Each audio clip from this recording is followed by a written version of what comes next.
Splatoon 3 is a game with lots of different currencies and shops to buy various items from. Whether you're a newcomer or someone who's played Splatoon before, figuring out the currency and spending system might be confusing at first, which is what I'm here to help with today. I'm Afu and welcome to the Splatoon 3 In-Depth Money Guide. For this guide, I'll be going over all the forms of currency in Splatoon 3, what they're used for, how to get said currencies, and how to farm and spend them optimally. So at the moment, Splatoon 3 has 7 in-game currencies you can use, those being coins, Sheldon licenses, super sea snails, power eggs, ability chunks, conch shells, and scales. All of these currencies you can use to spend in-game for various things, starting with the one you'll be using most. Coins. These are both the easiest to earn and what you'll be spending the most of. Coins are used for all the gear shops and the general store, scrubbing gear and ordering gear from Splatnet and Plaza, and the shellout machine. All battle modes except private battles will earn you coins. Same thing in Salmon Run. So how should you earn your coins? Part of my strategy is always trying to reach the 1200 point mark in Salmon Run. The yellow prize capsules will give you coins, and sometimes the Salmon Run rotation will even offer the big bonus as coins. You can't see this in the rewards tab like in Splatoon 2, as they removed the name for each prize, and instead it's based on color, which I think is pretty dumb. But that's aside the point. At professional rank, after reaching 1200 points, I was able to earn 65,000 coins on average. It is random whether you get a rare or common coin drop, so the amount will vary. Your Salmon Run rank will also affect the amount of coins you get, so trying to keep your rank up is important too. So while it will fluctuate for each person, I recommend getting to 1200 points for each Salmon Run rotation. As for Turf War and Anarchy battles, Turf War will offer a more consistent gain of coins.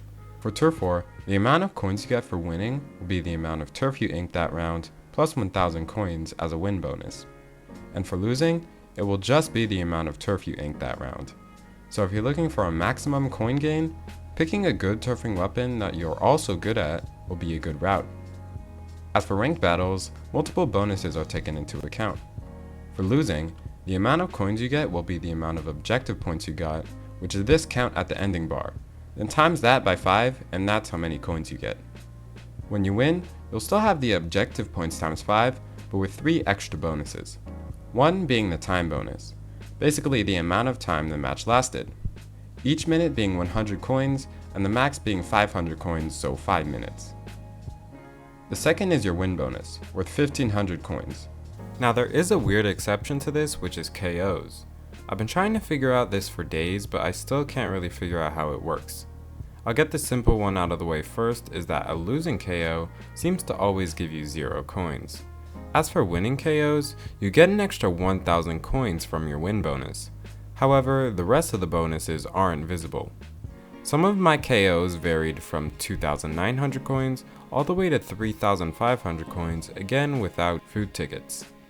The only thing I can assume might play a part is how quick a KO is. Maybe the quicker a KO, the more coins you get, but all of my tests never seem to line up right. It also might depend on the mode, I really just don't know. If someone can clarify it in the comments, I'll pin you, so feel free to leave it below. So it's hard to say whether one is better than the other, but one thing to take into account is your time management. On average, I find Turf War matches to be shorter. While ranked matches can end really quick during KOs, I find that most of my matches last beyond the Turf War time mark of 3 minutes. You have to be playing really well to not only win consistently, but win fast too, which gives an even better argument for Turf War in my opinion. Of course, if you want to play ranked, then go for it. It really won't make a huge difference in the amount of coins you get, but for purely gaining coins, Turf War might be slightly more optimal. Of course, another way to boost how many coins you get is using food tickets. These can be earned from Exploration in Alterna, in Salmon Run, Catalog Level Up rewards, which you can check from the status menu by the way, and the Shellout machine. These bonuses from the tickets are a 50% increase in coin production for the lowest tier, a double increase for the second tier, and a double increase for you and your whole team for the highest tier. One strategy for using the max coin tickets is using it with friends.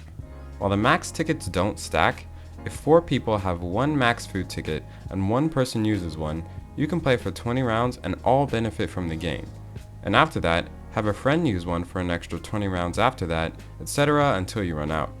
This is a really good strategy and is the main reason I would save my big coin food bonuses, but it's up to you whether you want to be playing with friends or not, or if you just want to help out random people on your team in solo queue. So in conclusion, my coin grinding routine would be to get 1200 points in Salmon Run, followed by ideally Turf War with a good turfing weapon. But of course, as I said, ranked works well too. And if possible, with coin boosting food tickets. And if you have friends available to play, and you all have the highest tier of food tickets, using the strategy I mentioned beforehand to maximize how many coins you get. Now, how should you spend your precious coins?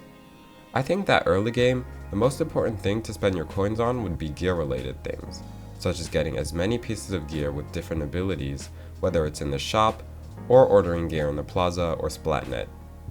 Ideally with 3 slots, which will take more time to get, but is worth it in the long run, and scrubbing gear, to be able to start farming ability chunks and allows you to retry getting the abilities you might want on a certain piece of gear.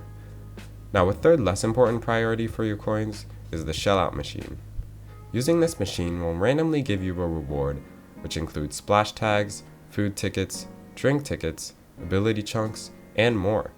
The price of this machine is 5,000 coins for your first play of the day and 30,000 coins for each play after that. There are also Conch Shells, which are only used for this machine specifically and always cost 1 per play. More about them later though. So as far as coins are concerned, I would only play this machine once per day, as anything beyond that is probably going to be a waste of coins, so I wouldn't gamble on it. As for Conch Shells, just use all the ones you have because as I said, this is the only thing that they are used for. Now lastly, this may or may not be a priority for you, but in general, I'd say that this should be the least of your priorities for your coins, and that's the general store.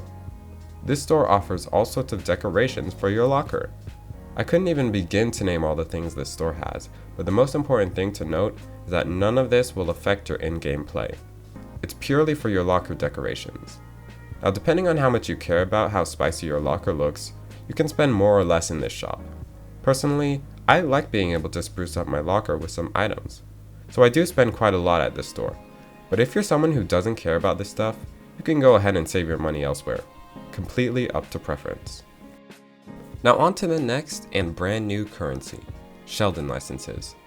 These licenses are used for purchasing weapons at Sheldon's weapon store, and that's literally it. It's just specific to this shop, unlike in previous games where coins were used for buying weapons. Now how do we earn Sheldon licenses? The first way is transferring your Splatoon 2 save data when first starting Splatoon 3. Nintendo allowed people who have played Splatoon 2 to earn rewards for a boost when starting. This included 3 gold Sheldon licenses. Now what's the difference between a normal and gold Sheldon license, you might ask? It's pretty simple. Gold Sheldon licenses allow you to get any weapon you want without being at the level required to purchase it for 1 normal Sheldon license. You will only get 3 of them, so it's recommended to spend them on your favorite weapons, but also weapons that take time to get, because spending it on early game weapons when you could buy them really quickly after leveling up with normal Sheldon licenses would be a waste. So then how do you get normal Sheldon licenses? The first way is simple, leveling up in-game. Each level gives you 1 Sheldon license. The second way is leveling up your weapon's freshness. Each freshness star gives 1 Sheldon license, and you get these stars by reaching paint milestones on your weapons, which is something you can do passively by just playing the game. So the only optimization you can make for gaining Sheldon licenses would be to use XP boosting drinks to level up faster, therefore gaining more licenses faster. So then how should you spend them? As I said, gold Sheldon licenses should be reserved for your favorite high-level weapons, but regular ones should be spent correctly as well. Once you reach a certain level to buy a weapon, it will cost 1 Sheldon license. Meanwhile, every weapon you haven't unlocked can actually be purchased, but will cost 3 Sheldon licenses. I'd recommend staying patient and waiting until you level up to be able to buy a weapon for 1 Sheldon license, instead of falling into the trap of spending 3 on a bunch of weapons, which will leave you with very little left, and they get harder and harder to farm over time. So ideally, spend them on weapons you've already unlocked. The next currency is Super Sea Snails. These are used for adding slots to gear and re-rolling gear slots. At the moment, there's only one way to get these, which is Splatfest. During a Splatfest, the more you level up your team rank, the more Super Sea Snails you can win for after the Splatfest ends. And on top of that, if your team is the winning team overall, you'll get the biggest prize pool of Sea Snails. Now I don't know how it works for second and third place, as the previous Splatoon games only had 2 teams for Splatfest, but I can assume that maybe second place gets a bit more, but don't quote me on that. There's no techniques for farming them, just try to play as much as you can during Splatfest, so we'll have to see how big the prize pools are in this game. But going off of Splatoon 2, you can expect around 24 Super Sea Snails if you're on the winning team and reached ruler rank. Now on to spending. There's not many ways you're going to use these things, but one that you should be using the least is re-rolling. It will re-roll the slots on full 3-slot gear and give you the chunks that are removed. I suggest only doing this once you have an abundance of Sea Snails and only using it sparingly to farm the chunks you might need.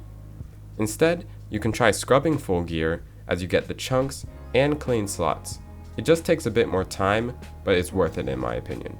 The other use of Sea Snails is adding slots/star power to your gear. This is what you're mainly going to be using them for, so there's no general optimal way to be using them this way, so nothing to say here. Next up we have ability chunks. Using them is super straightforward as there's only one thing you're going to be using these for, which is adding abilities to gear. Ability chunks are earned through many ways. In Salmon Run, you can earn ability chunks just like cash. Each prize capsule, which I believe is green for ability chunks, will have around 2 to 4 ability chunks, and if it's a big prize capsule, it can have 2 to 4 of 2 different types of chunks. You can also get chunks from duplicate gear pieces. You can get 1 to 3 chunks depending on the amount of slots. Overall, I suggest farming them with the same 1200 point method as I mentioned before, as you can get a couple of them alongside your cash and drink tickets, whatever else is in the rewards. The other way of getting ability chunks is scrubbing and re-rolling gear. For re-rolling, it's not bad for farming abilities, but as I said before, only use this way if you have an abundance of Sea Snails, otherwise it's not really worth it. A better way would be picking a brand with an increased chance of getting the ability you're looking for, and using that gear and repeatedly scrubbing it until you get enough. You could also pair it with the drink ticket, but again, only if you have a lot of them, because you should be primarily using drink tickets for gear with abilities you're going to keep. One way to optimize the repeat scrubbing method is during Splatfest. The t-shirt you get from the Splatfest has a special property where scrubbing it only costs 2,000 coins as opposed to the normal 20,000 coins. This allows you to scrub faster and cheaper. Since Ability Doubler won't do anything on empty gear when you're scrubbing it, if you still want to optimize your play during Splatfest as much as you can use the discounted ability chunks on the Splatfest t-shirt as well. To change the main ability for only 6 chunks as opposed to 45 chunks. Keep in mind, the ability is going to reset back to Ability Doubler for every Splatfest. Otherwise, I don't recommend using chunks on the other slots even though they're cheaper, because you're only going to use them for scrubbing anyways. I'd also suggest scrubbing it after only getting 1 ability on the gear, as it only takes around 2 wins or even 1 win with the drink ticket to get the first ability. This allows you to gain chunks faster by spending a bit more coins, but most of the time, you'll still be at an even or slight gain in coins even after scrubbing it, so I think it's worth it. Now the last method is the shell out machine. As I said before, just use this once per day, and if you're lucky you might get some ability chunks. As for spending, the amount of chunks needed to add an ability to a piece of gear varies. It's 10 chunks for if there is none of the ability you're about to put on the gear, 20 chunks if there's 1 of the ability you're about to put on the gear, 30 chunks if all the abilities on the gear are the one you're about to put on the gear, and finally 45 chunks to change the main ability of the gear. I suggest trying to spread out the abilities you need across your 3 pieces of gear. For example, say I want 3 swim speed abilities for my gear set. Then instead of having to spend 50 chunks on my shoes to get all 3 slots as swim speed, I could spend 10 chunks for each slot of each gear piece. Of course, you can also try to just get the abilities by getting lucky rolls. It's all a combination of luck and how you spend your chunks, so use them strategically. Next up we have fish eggs. Only the single player kind, as salmon run eggs aren't used for anything. In single player, these eggs will be used for removing fuzzy ooze from the map. Behind these fuzzy walls are all sorts of cool collectibles for your locker, table turf cards, food and drink tickets, Alterna music tracks, sunken scrolls, more eggs, and upgrade points for your hero gear. For these, I wouldn't say there's an optimal way of getting them, just playing the levels and exploring for the hidden stashes should be enough for you to explore all the fuzzy ooze spots around the map, and once you're done with that, there won't be anything else to use them for. Again with another simple one, we have scales. These are a Salmon Run exclusive currency and are only used for purchasing decorations, stickers, banners, and worksuits in theme of Salmon Run. They are collected by fighting Kohuzuna, the king salmonid. Basically, the more you fight and the better you do, the more likely you are to get more scales and rarer scales. No precise details on the rates yet, but the best way to get them would just be to fight good. Spending them is all up to preference on what you want. Now for our last one, and super simple one again, we have Conch Shells. These were actually revealed super recently. They are only used for rolling at the shell out machine. They cost 1 per roll, and the price doesn't change like coins do. These can only be collected the days before Splatfest takes place, basically once the voting polls are up. You have to vote in order to collect these too, as they are considered a new category for determining the winning Splatfest team as well. Collecting them is pretty simple. Every time you level up your catalog after choosing your team, you gain 1 conch shell. So again, no optimal way to farm or spend here, just playing the game will get you these bad boys, and they're super useful. And that wraps up my guide on all aspects of Splatoon 3's currencies. Hope this was able to help any of you. This video took way longer than expected because of contradicting tests, new info, and other things. And it might still be possible I missed some stuff or have incorrect information, so if you spot something, leave it in the comments below. Or if you need me to clarify something that's unclear, leave that below too. If you want more from me, follow my Twitter in the description. I'll see you all later.